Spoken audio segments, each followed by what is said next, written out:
advisor or financial consulting, they immediately stick me into a hole about what they think about it because our industry is so messed up. It is messed up. So how do you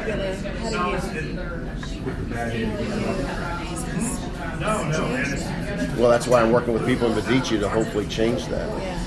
Change your have better, branding. Well, what did you say? So there are 750,000 financial advisors. People in the financial services industry. Financial services, which would industry. include mortgage, property and casualty insurance, things like that. All kinds of things that you could do, but you don't focus on. No, but we have strategic alliances. And that's key to our. But what was the thing that you wanted to change? You were talking to Steve earlier about it. Was your whole approach? I never heard the way you said that before. Well, it wasn't personal economy stuff. It was more like the industry change of a lot of people advisors want to come over to that mindset. What was that mindset called? You should have recorded it. I know. I'm recording it now. See, I record it, then he forgets it. Just gotta send it back. See, the thing about it, most advisors, and it's not the fact that they are doing it on purpose. It's the way they were trained. Right. So they were trained to get as much money from people in as systematic way as possible. Keep it in their control for as long as possible, and then trickle it back to the person as long as possible, in as longest period possible, because they claim it's in the best interest of the client, because the client they can't trust themselves to put money away for the future. They can't do that. So we'll do it for you and put it in places that you can't control. Right. But the fact of the matter is, in 2011, I just got this stat the other day. In 2011, $57 billion was extracted from people's qualified accounts. Qualified accounts are 401ks, IRAs, any tax-deferred money. So people then had to pay in the United States, $5.7 billion of a tax penalty. Of a tax penalty? Yes. Because they took it out too soon? Took it out too soon. So if the government is making these supposed qualified plans that are in the best interest of you because you can't trust yourself, the government's going to help out, right? Then why would they penalize you $5.7 billion of the 57 or 10%? Because if it's in your best interest, they should never let you have it. So what we're trying to do is give more control back to the individual, right? Because we do believe the individual with enough education can actually discipline themselves to actually form the life that they want to form. Right. And it's not a retirement life. No. It's a life that they enjoy. They want to be with. They want to wake up every morning and do. Yeah, there's no differentiation between your business life and your personal life. It's just your life. It's your life. I like it. Try to explain that to people. They don't get it. They don't get it. What do you do? I do content marketing for consultants and executive coaches. Okay, so what does that mean? What does that mean, Michael Greenberg? Content marketing. Nancy Erickson wants to know. So, and we're here at Chef Ma's in Overland, Missouri, and it's awesome. Yeah. Are you recording this? Yes, I am. Oh, gosh. Well, I do want to know, because we all have our little tagline, and I'm like, yeah, what does that mean? You know? Right. Yeah, so I do a few things. But the specific kind of content marketing I do for consultants and coaches is primarily focused on authority positioning and list building. So do you get them articles placed in magazines or online, that type of thing? Or? No, so I create content with them that allows them to position themselves as an expert and authority in some niche field. Oh, yeah, cool, yeah. Yeah, you know then what? build an email list around We do this kind of similar. We've got a lot of crossover, because that's one of the things I tell my clients, that when you write a book, you establish yourself as an expert in your field, you increase your credibility, and you can start to attract the following. Yeah. So cool. We're all very synergistic in what we're doing, just approaching approaching things from different ends. you Yeah, know? so I start and with so small what my content. yeah, and so what I'll tell people is that okay, so we start with, let's say we start with a book, and at the end they've got all this content, so then they can repurpose it and get it out there. You're people who start with the content, and they can end up repurposing that into a book. Well, unless they've got a book, or they say I want to make a book, then we plan the content to fit the book, Yeah. and then we just roll it all up, and we got a book at the end of the year. Yeah, It's cool because what my business model is, I actually own. it's not working for you. You have the softest voice of everybody, so talk loudly. You can't drink water while you're recording. So I actually have 3 different business units. One is the book professor. When they're finished with that, they form and go into my publishing company, which I had. My publishing company came actually first, Stonebrook Publishing. Oh, okay. And then I've got a book marketing company called Book Karma. What's it called? Book Karma. Book Karma. And so, but what, they can repurpose all this stuff, but that's where I need to connect with other providers, to do that part. This guy, Which repurposing is my base. Yeah, well, that's why, I tell you what, this is why I finally joined Medici, because it's like my tribe is there, Right? I come from a podcasting background, and what do you do when you've got 30 podcasts? What do you do with them now? Right. That was literally the question. Except instead of 30, it was You have to know who your 6,000. market it is, and just target that market, that niche, whatever. Stop. Don't try to compete with This American Life. It's not going to happen, or anything NPR. Right. Or Tim Ferriss. Right. It's great in his own right. Yeah. Oh, I only do B2B. That is my other qualification. Or really high touch service sales is my other. But yeah, really B2B.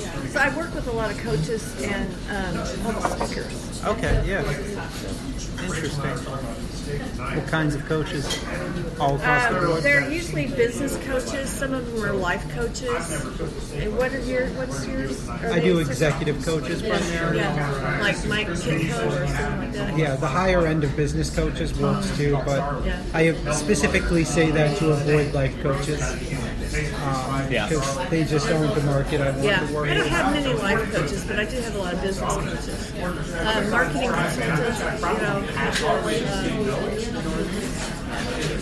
Are your coaches all over the country, or primarily, is that your question? Yeah. No, I have an international Do you really? clientele. Yeah. So I guess I should say my SEO is working. I just got a client in South Africa a couple of days ago which is kind of fun because the people in other countries don't seem to think they need to get me on the phone 12 times before they commit. No. They just Press a do button it. and commit. They just do it. Because you've got the content there already. They already know about you. They already know, like, and trust you. I got my furthest away client is in New Delhi, and he's writing a book about the blockchain technology and how it can revolutionize. They've had some problems where their currency got devalued about 16 months ago in India, and so so people started using the cryptocurrency and stuff. In fact, he could only pay me in Bitcoin, and I didn't want him to do that because I wanted the money. Right. So anyway, so he paid me, and I converted it into cash, and then he talked me into investing in it. And you know what I did? I started buying Bitcoin and some other cryptos in March. I just cashed them out. I made $85,000 profit. Yeah, I was just going to say, you take $85,000 profit off of cryptocurrency. Good job, Nancy. In 9 months. 9 months. Now, what was the original value of that stuff? I invested $6,000.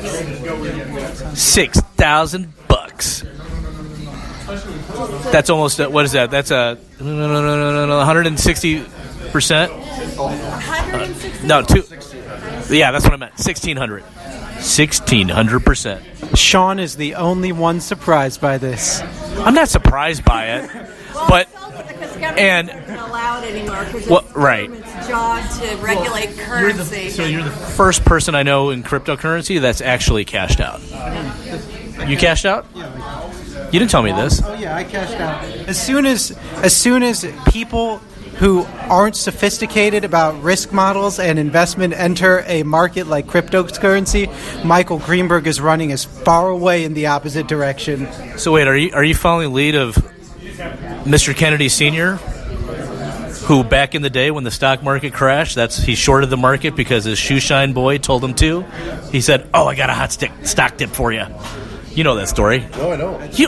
How can you not know this? All right. I'm not a stock guy. Okay, so the stock market back in the day before the big crash, right, in the 1900s, early 1900s, Mr. Kennedy, John Kennedy's, I think, grandfather. 1929. Yeah, 1929.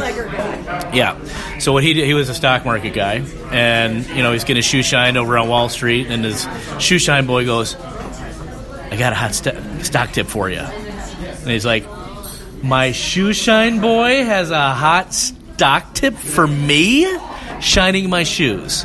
It's kind of like the Uber driver talking about cryptocurrency to the passengers, is what I just equated it to. And you just said as soon as John Q. Public is now, what did you say? In the market. It's time to get out. People that don't know what they're doing are in the market. He's out of the market. Right. Smart money's out, dumb money's in, and then I short the market, make money on that, except I would never touch any sort of margined action in cryptocurrencies because that's how you lose all your money. I read Say more about that. 28%. Don't leverage in crypto. Right. Don't leverage anything that you don't understand. 28%. This was last week or the week before. I read 28% of all cryptocurrency was being purchased with credit cards. So that's leveraged money because people thought they could make all this money. So they said, "I don't care that I'm putting on a credit card because I'll just pay the credit card back later on." I don't know I don't see how that can be true because, like, if you go through a broker like Coinbase, you have to. They don't do credit cards. You have to. Yeah, they do. Do they? Oh, yeah. Oh, I didn't realize Coinbase that. loves credit cards. They Oh, charge I didn't extra realize for them. that. I think it's an extra 2 or 3% fee. Is it really? I was gonna say I just. But who cares? They're always going up. Exactly. I just did cash. Yeah. Through Well, that's my because bank account. you did it well before they set these systems up. Right. If you did it 9 months ago, there probably wasn't those systems set up. Maybe so. Huh. Yeah, Coinbase, as I watched more Coinbase subscribers, I knew I could not touch this market any longer because Coinbase is the unsophisticated trading platform for cryptocurrencies. And that's why. Worked for me. Exactly. But Yay. how much do you know about cryptocurrencies before you started working? Probably more than you think I do because I'm working with one of my But authors. no, that said- before, I know you told us about. Before him? Yeah. Oh, none. I didn't Exactly. even. I only heard about it on Law and Order. I mean. Right. Yes. So to me, I've been trading in some form, currency or stock for, I don't know, 9-10 years now. I've done all right with it. And crypto, I have had some level of assets in for several years now. So Now you're still in it, or you're? I would consider myself a sophisticated investor In crypto? across the board compared to most. I don't know many retail investors who do risk evaluations on their own assets. That's normally what they hire a guy like Bruce for.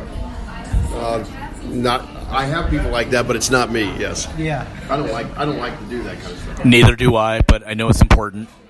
Yeah, see, I'm That's what my wife is for. A very high C. my investing That's what my strategy. husband's for. He's a partner at KPMG, and he's And my wife's at Ernst & Young. She's an executive director there. I'm just some guy. But yeah, Michael Greenberg is not just some guy. I am nobody. Stand by that. Okay. It's easier to be nobody. Yeah. Exactly. I'm just lucky. Yes, we are. Sometimes I'd rather be lucky than good. I'd always rather be lucky than good.